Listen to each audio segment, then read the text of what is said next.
You know, with the ongoing saga that's going on over in Windsor regarding the former royal known as Prince Andrew and of course Sarah Ferguson, you must really sort of have a bit of patience for His Majesty the King. Can't be easy, as I've said. There you are, battling a health condition, you're still carrying on with your duties, you've come back from Rome, you've been to visit the synagogue in Manchester, you're doing your absolute best to make sure that the monarchy carries on with the great works. And you might say, oh Neil, you're just gushing.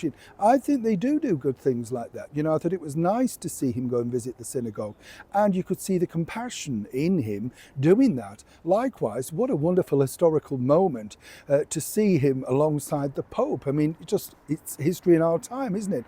That will be talked about in 100 years when the monarch, you know, finally got back with the Catholic Church. Fascinating stuff. Of course, all of this is just whitewashed over with the ongoing soap opera that's going on, all thanks to his younger brother, Prince Andrew. And really, when you think about Prince Andrew, he's been nothing but trouble for many people for many years. As I told you in a recent video with William, of course, and Catherine, horrendous really for them on that particular day, which should have been all about the compassion and remembering the life of the brilliant Duchess of Kent.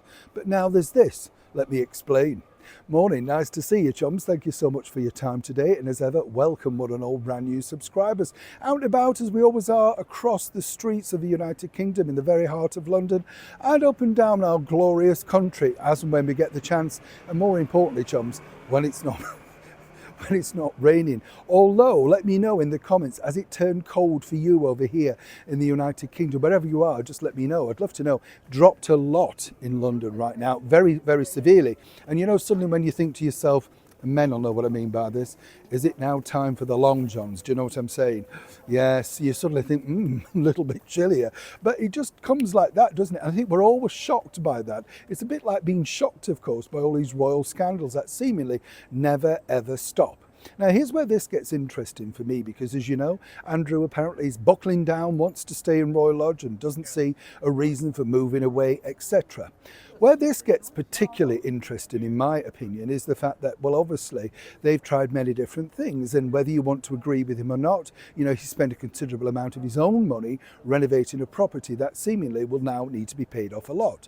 There is rumours sort of swirling around that His Majesty the King is willing to pay Andrew now to leave Royal Lodge, somewhere in the region out of his own personal fortune of 250,000, but that's rubbish, really. I mean, I don't mean it in a kindly way, but what could you buy for that? Of that palatial standing? Some people might say he doesn't need it, but I'm just talking about if somebody was offering you that for a building that's worth X, that's been gifted to you, even though it's on the Crown estate. People don't understand how that works, but I explained that recently. Now here's where this gets interesting, because again, you have to admire the complete schmutz of the people that are trying to navigate this particular story. Where I find this fascinating is the fact that obviously Sarah Ferguson, a survivor if ever there was one, and I say that with kindness because I've known her for many years, just keeps bouncing back, you know, always believes that bad press will be overridden, something else will take its place. And if it did, marvellous. It doesn't really work like that, does it, chums, right?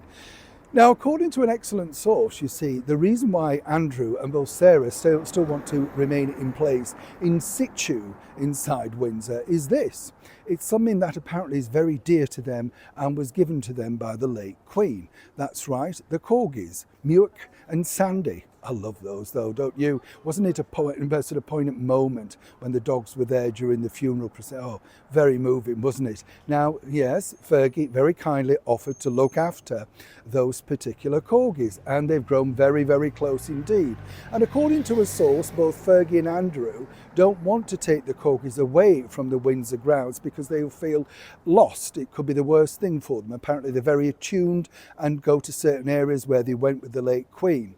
I know, but this is exactly what I'm getting told.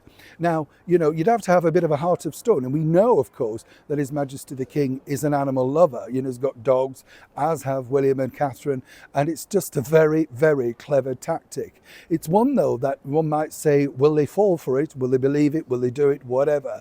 But either way, that is the narrative now being sent out from, of course, Sarah and the Duke, the former Duke, about exactly why they need to remain at Windsor. Some might say it's a dog's life, but is it? Neil Sean in the very heart of London.